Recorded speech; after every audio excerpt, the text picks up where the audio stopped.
On a planet far away, Gorr and his daughter Love are wandering through a barren desert. They are the last of their people and have nowhere else to go. Starvation is keeping them on the brink of death and Gorr prays to his god Rapu for help. But nothing happens. Love eventually dies in her father's arms and after Gorr buries her, he starts hearing a whispering voice calling for him. Gorr follows the voice until he finds an oasis filled with fresh water, but he also accidentally trips and cuts his hand on a sword. Then he sees a bunch of fruit and immediately begins eating desperately until he's scolded by his god Rapu, who is just hanging around. Gorr tells him that the land has been destroyed but his belief never wavered, so he expects the promised eternal reward. However, Rapu laughs at him, saying there was never a reward for the underdogs. He's currently celebrating killing the latest wielder of the Necrosword, a cursed blade capable of killing gods. Rapu doesn't care about all the followers who died for him, saying suffering for him is their purpose and that he can get more later. Furious, Gorr renounces his god, causing Rapu to begin strangling him. Suddenly the Necrosword raises into Gorr's hand and shows him the steps to acquire great power, insisting he must kill all the gods. Gorr lets the curse take over his body and kills Rapu, swearing he'll kill the rest of the gods too. On planet Indigar, Korg tells a group of aliens the story of Thor, the god of thunder. He was raised as a warrior since he was a baby and became a legendary hero, saving the world many times and having countless lovers through the years. His true love was a woman from Earth called Jane, who broke up with him years ago. Afterward Thor lost his whole family, his mighty hammer Mjolnir, and even his homeland Asgard. Depression hit him hard and he lost his god physique, but after gaining a new weapon called Stormbreaker, he joined a group of heroes known as the Guardians of the Galaxy and started to travel with them around the universe to go on wacky adventures together. He also went back into shape with lots of hard work but was still hiding a lot of pain inside his gorgeous body. Now he's given up on finding love and only comes along when he's needed in battle. Nearby, the Guardians are engaging in a vicious fight against bird-like invaders and not doing very well. Soon, Thor finally arrives and the local king informs him things were peaceful around here until their gods were murdered. With Stormbreaker in hand, Thor jumps right into the battle, easily defeating enemies all over the battlefield by hitting them or shooting lightning at them. When two enemies attack him at the same time, Thor simply opens his legs to stop them before jumping to make them crash. After kicking a big vehicle, Thor breaks into the temple and goes up the tower to hit the enemy leader, finally putting an end to the invasion but also destroying the temple in the process. On Earth, Jane is at the hospital for treatment because she's been diagnosed with stage 4 cancer, something she's only shared with 2 close friends. Since she's a scientist she's been doing some research of her own and so has her professor friend, but they aren't able to find anything that could help her and her chances aren't good. Desperate for a solution, Jane decides to start looking into Asgardian magic and learns that Mjolnir might be of help. Meanwhile the people of Asgard have started their new home on Earth with Valkyrie as their queen. She took over after Thor left but she hates the job because it consists of lots of politics and boring meetings and she's supposed to be a warrior. There are tours that allow foreigners to look around New Asgard including a visit to the remaining pieces of Thor's hammer Mjolnir, which lies inside a special display. When Jane goes to see it, the sky suddenly turns dark and the pieces start to glow. Back to Thor, the king gifts him 2 huge screaming goats as a reward for the help, and when the group leaves the goats cause total chaos inside their spaceship. Then the team checks the system for distress signals and is shocked to see a huge amount of them begging for help. It turns out Gorr has been killing gods on thousands of planets and has earned the nickname, God Butcher. One of these distress calls comes from Lady Sif, an Asgardian warrior who used to be in Thor's team. Desperate to help her, Thor decides to leave the Guardians behind so he can go back to his people. After the Guardians leave, with the ship, Thor uses Stormbreaker to teleport with Gorr and the goats to Sif's location.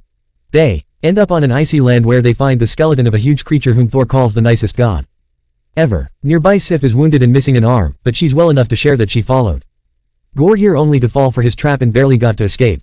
Gorr's objective is to kill every god in the universe and his next stop is New Asgard. On Earth, Gorr arrives at New Asgard and uses the Necrosword to control the shadows and summon a bunch of monsters. In just a few seconds, chaos takes over the city and flames begin to spread, so Valkyrie shows up in her Pegasus to start fighting the monsters off with her sword. Soon Thor appears as well and while Korg takes Sif to safety, Thor joins the fight. He and Valkyrie are taking down a bunch of monsters when suddenly a ball of lightning lands in the middle of the battlefield, moving at great speed to hit the monsters too. Thor realizes it's Mjolnir and calls for it, but after going through another monster, the hammer ignores Thor and goes to its new owner. This woman is wearing Thor's clothes and handling Mjolnir like a pro, making it split into pieces to attack multiple monsters at once before it regains its form. When the woman takes off her helmet, Thor is shocked to see it's Jane. A flashback shows how their relationship used to be. At first they got along nicely and shared lots of happy moments together, sharing what looked like a perfect relationship. One drunk night, Thor even asked Mjolnir to promise it'd always protect Jane, and the hammer glowed to agree. However, with time, They became more distant because Thor was always busy with his missions and Jane had a lot of work to do as a famous scientist. Eventually Jane got tired of the walls they were putting between them and broke up with Thor by leaving him a note. Back in the present, Thor wants to talk, but Jane wants to concentrate on fighting the monsters. At that moment Thor sees Gorr, who begins fighting Thor with the Necrosword. After exchanging a few hits, Gorr pins Thor against a car, and when Thor tries to defend himself, Gorr just hits him against the car and makes a monster hold him down. Then Gorr tries to take Stormbreaker, but Thor gets angry and activates his lightning powers, freeing himself from the monster before pushing Gorr off. Thor throws lightning at him as Jane and Valkyrie appear to support him, so Gorr sees the disadvantage and decides to disappear. However, the shadows are still around and they release a bunch of monsters inside children's rooms to kidnap them. Soon every Asgardian kid is inside a cage-like monster, and when Thor and Jane try to go after it, Gorr teleports the cage away. Afterward Valkyrie holds a meeting with all the Asgardians to decide how to proceed. Thor can't stop staring at Mjolnir and tries to call it again, but Stormbreaker comes to him instead. An argument ensues among the citizens, so Thor comes forward and tells them to calm down while he tries something. When he raises Stormbreaker, his powers fail and he makes a hole in the ceiling before destroying a monument outside. He returns to the room and a new argument starts, only to be suddenly interrupted by a floating head. This is Axel, one of the kidnapped kids that has magic eyes. This power allows him to bring an illusion of Thor into the cage so he can take a look around and discover where they are. When the illusion ends, Thor goes back and informs the others that the kids are in the Shadow Realm, where Gorr will be the most powerful. Before they go there, they need to get reinforcements. The group decides they need to travel to Omnipotence City, where all of Earth's gods gather. Since Stormbreaker isn't working well, they'll use a ship pulled by the goats to sail through the Axe's power. While Valkyrie gets a ship from an exhibition, Jane goes to the bathroom and reveals that when she lets go of the transformation, her body shows how sick she is. Her reflection makes her remember how her own mother died in the hospital too, and it makes her so angry that she uses Mjolnir to destroy the sink. Meanwhile Axel tries to tell the other kids stories of Thor, so they won't be afraid. Gorr interrupts them to scare them by killing a small monster, and when Axel says Thor will save them, Gorr reveals that's exactly what he wants. Sometime later, the team makes it to Omnipotence City and puts on some disguises to blend in with the crowd. There are lots of amazing gods around, but the one making a grand entrance is Zeus, whom Thor calls his inspiration. After doing some fancy tricks with his thunderbolt, Zeus proves to be a jerk because instead of discussing important matters, he wants to plan naughty parties and see which god got the most sacrifices from their people. It doesn't seem like they can trust him, so the team begins arguing over how to proceed, but Zeus hears them and calls Thor to the central stage. Thor informs everyone about Gorr and asks for help, but Zeus doesn't care about the death of some minor gods and chains Thor down before disrobing him. Finally noticing who he is, Zeus reminds him that each god must watch over their own people, so he has no interest in helping Thor rescue a bunch of Asgardians or lending him his thunderbolt, which he uses to show off some tricks again. Then Zeus tells the crowd not to worry because Gorr will never be able to reach eternity, a very powerful being that lives in the center of the universe and can grant a wish to the person that summons it. This means Gorr may want to use his wish to get rid of all the gods at once. Omnipotence City is supposed to be a secret place, but now that Thor has come, Gorr may use him to reach them, so Zeus orders his guards to keep Thor here. The rest of the group jumps in to fight the guards and Thor breaks the chains to use them as weapons. They fight fantastically as a team by combining their different fighting styles, and soon the guards are defeated. Furious, Zeus strikes Korg with his thunderbolt, causing him to become a bunch of rubble. Next Zeus tries to strike Thor, but he catches the thunderbolt and throws it back, making it pierce through Zeus' chest. Afterward Thor checks on Korg and discovers he's still alive on just his face. More guards are coming, so Valkyrie ties Korg's face to her hair to keep him safe while he whistles to summon the goats, who break through the window bringing the ship. Valkyrie steals Zeus' thunderbolt and then the team finally escapes. On their way to the Shadow Realm, Thor shows Jane the space dolphins that are flying near the ship. Making use of the romantic moment, Thor admits he still loves her and that he wants to get back together. Jane has no choice but to tell him about her cancer, but Thor shows his support and promises to tackle everything together. Then they share a kiss. When they finally reach the Shadow Realm, everything turns black and white, including themselves. Stormbreaker's rainbow bridge disappears, so the ship just lands on the desolated planet with a thump. The cage is nearby but empty, so they enter a building and Jane finds some papers with Gorr's plans. It turns out he wanted to bring Thor here to steal Stormbreaker and use its power to open a bridge into eternity. Jane rushes to tell the others that it's a trap and throws Stormbreaker into space to keep it safe. At that moment Gorr shows up and Jane throws Mjolnir at him, but Gorr dodges it and controls the shadows to capture the heroes. He asks Thor to call Stormbreaker and when he refuses, he makes the shadows start hurting Jane and Valkyrie. Desperate to help them, Thor summons Stormbreaker, and all that sudden power shakes the entire planet and frees them from the shadows. Then Gorr uses the Necrosword to bring Out a bunch of shadow monsters and another battle begins. While Jane and Valkyrie fight the beasts, Thor's Stormbreaker meets Gorr's Necrosword, and the goats have to take Korg's face away from the violence. After exchanging a few hits with Gorr, Thor is distracted by a beast, so Valkyrie fights him with the Thunderbolt. She manages to hit him a few times, but it doesn't do enough and Gorr stabs her with her own weapon. When Thor tries to run to her, the shadows try to hold him down, but he quickly frees himself and shoots some lightning at Gorr, who shields himself with the Necrosword. Jane reaches Valkyrie to rescue her and brings her to Thor, who uses Stormbreaker to open the bridge.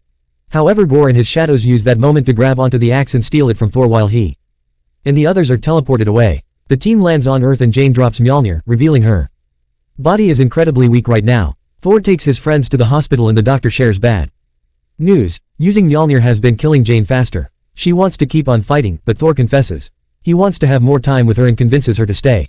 On his way out, Valkyrie gives him the Thunderbolt, which Thor uses to reach Eternity. Meanwhile, Gorr has finally reached Eternity and has brought the kids with him. He puts Stormbreaker down to start the process of opening the door and the whole place shakes, causing a piece of a huge statue to fall. It almost crushes the children, but Thor arrives just in time to catch it and throw it away. As soon as Gorr sees him, he uses the Necrosword to start summoning monsters, so Thor gathers the children and tells them to grab any object they can find to use as a weapon. Then using the Thunderbolt, he shares his power with all the kids so they can help him fight. A fierce battle begins as the kids clash against the monsters, fighting with all their might to prove they are worthy Asgardians. As monsters fall all over the place and the children keep them busy, Thor goes after Gorr, keeping up with him until Gorr takes the Thunderbolt to throw it away. Thor must continue fighting hand to hand and Mjolnir senses this on Earth, so it appears in front of Jane. Soon Gorr overpowers Thor and almost stabs him, so Thor has to stop Necrosword with his hands.